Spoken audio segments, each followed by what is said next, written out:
What's going on, y'all? Welcome back to Kid Taj, and today we're going to be talking about the Washington Wizards. I was actually going to talk about this team yesterday, but I kind of forgot, so I got to talk about them today. They've been pretty active lately, and yeah, I'm going to be making a video about them. If you enjoyed the video, don't forget to leave a like, comment an idea for a video down below, subscribe if you're new. I saw that there's a comment about top 5 players at each position. I might do that as well as all-star starters at some point over break, I think. But yeah, let's get right into this. Also, gaming channel, links in the description. Yeah, the Washington Wizards started out this season at the bottom of the Eastern Conference, basically. I mean, it was like them, the Nets, and then really the Wizards. They were like 13th and 14th at different times during the beginning of the season. So, you know, people were thinking, well, what is going on? Like, why are the Wizards so bad? They've got a good squad. They should be doing better. Charles Barkley, I'm always going to remember the fact that this guy was talking about elite teams in the East, and he said that the Cavs, Raptors, Wizards were like the 3 best teams, or maybe those 3 and the Celtics like were the top 4 teams, or something like that. But he had the Wizards in his top 3 or 4 teams, and I was like, what? I was just really confused because I didn't believe in the Wizards like that. I really didn't think that, you know, this was going to be a team that would contend for a spot in the Eastern Conference Finals or something like that, you know. But it turns out with the Washington Wizards, you know, they have crept back into things. They were, you know, down in 13th and 14th, and they've made their way all the way up to the 7th seed, and they're at 500. This team has really shown great signs of life over the last few weeks. They're 7-3 in their last 10 games on a 3-game winning streak. They just defeated the, who did they just beat? They just beat the Brooklyn Nets at home. Trey Burke, 27 points, 10 of 12 from the field, and that's just exactly what they need. The Wizards have a great starting lineup. This is one of the best starting lineups in the league, in my opinion. This could be a top 3 or top 4 starting lineup in the Eastern Conference because look at them. I mean, they got John Wall and Bradley Beal in the backcourt. That's a top 5 backcourt in the league. Easy. Even better, probably. You got Otto Porter, who's one of the supremely underrated young players in the NBA right now. This guy can do a lot for you in terms of shooting from the outside, rebounding. He defends pretty well. He's a good overall player that doesn't get a lot of credit. And then you got a big man tandem of Markieff Morris and Marcin Gortat, who can really do a lot of damage, you know, from the mid-range and getting inside, rebounding. Marcin Gortat's one of the best rebounders in the NBA. You know, that duo struggles a little bit on the defensive end, but, you know, they got some pretty good perimeter defensive players in that starting lineup, like John Wall and Otto Porter. Those guys can really lock up on the outside. This team, I think the weakness, the reason why they can't be a championship contender is because they don't have a good enough bench unit. They have a lot of really young players that haven't developed yet, guys that, you know, aren't really going to change a game enough. They don't really have a leader of that bench unit. But Trey Burke, he had a big game today. You know, that could be a guy. He's a young player who could really develop into something after being traded by Utah. We don't know.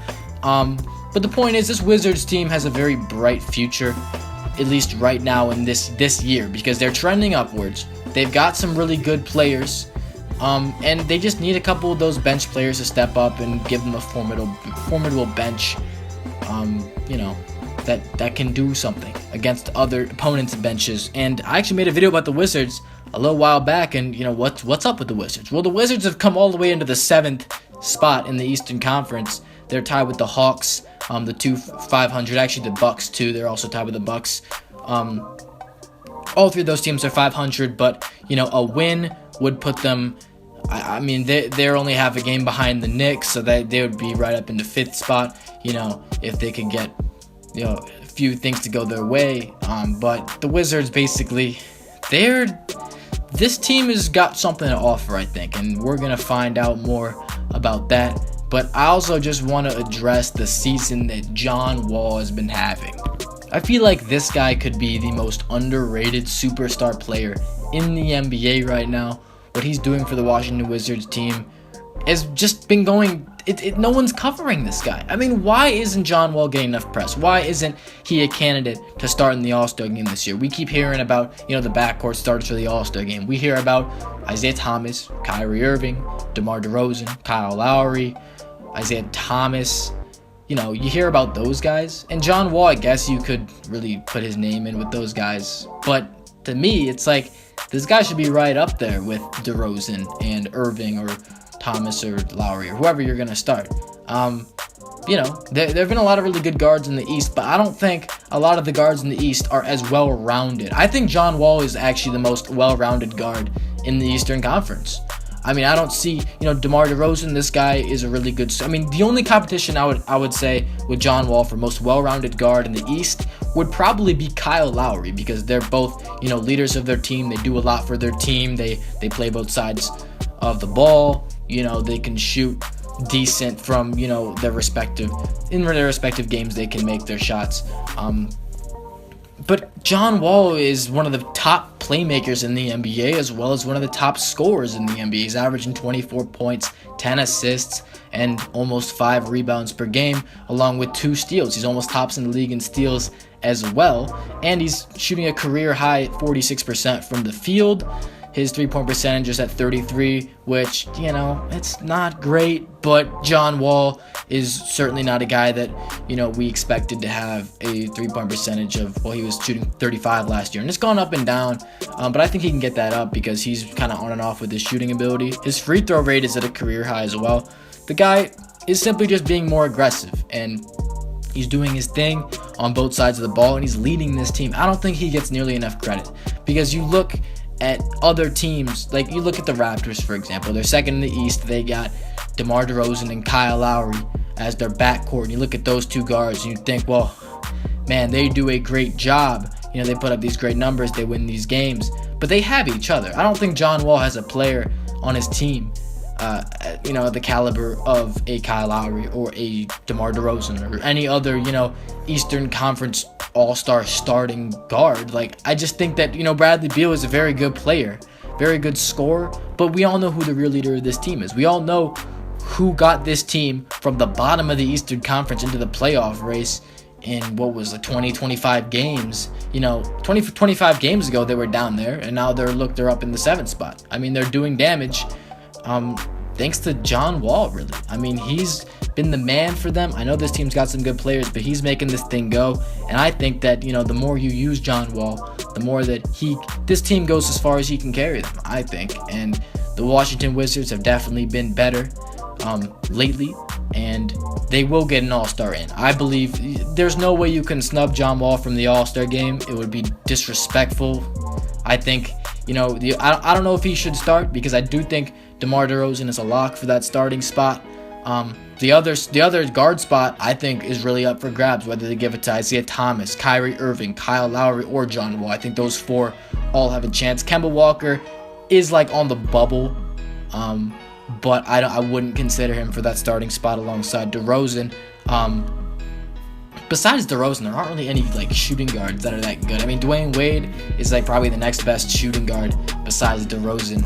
Maybe Bradley Beal, Avery Bradley. He's probably not even going to get consideration, because the point is that I'm making here is that the point guards in the East are so much better. You consider starting guards for that All-Star game, because you get 2 guards. You're going to put DeRozan in, right? But then, the other spot, you're not even considering Bradley Beal or Dwayne Wade or Avery Bradley or someone like that. They're not even, you can't put them in there. You're going to put in John Wall or Isaiah Thomas or Kyrie Irving or Kyle Lowry or a point guard, because the point guards have just been playing better this year. And I think they're just better. I think we just have so many good point guards in the league that it's hard to recognize the greatness of a guy like John Wall, because, when you think of great point guards, you think of Russell Westbrook or Steph Curry, Chris Paul, Damian Lillard, Kyrie Irving. I could go on, but John Wall really should be mentioned, with guys like Damian Lillard and Kyrie Irving. Isaiah Thomas also needs to get more recognition than he does. But the point is, the point at the end of this video, I kind of turned this video around. We're talking about the Wizards, and the Wizards have gotten a lot better. But point guards in general, they need to be, the great point guards need more attention. Just because there's a lot of point guards doesn't mean that the ones that are still good but not top 5 shouldn't get any credit. I mean, these guys are doing work absolutely for their respective teams, and they deserve, some sort of recognition. That's going to be all for this video. The Wizards are definitely going to be scary in the East, probably not contending to beat the Cleveland Cavaliers, but these guys could be a problem for any first-round playoff opponent, I think. I think they can definitely get a W in that first round, because on the road this team's really good at stealing playoff series as the lower seed. It's happened many times before, and just winning road games in the playoffs, especially of John Wall and the Wizards. That's going to do it. If you enjoyed, please leave a like, comment, idea down below, subscribe if you're new. I'm out. Thanks for watching, y'all. Peace.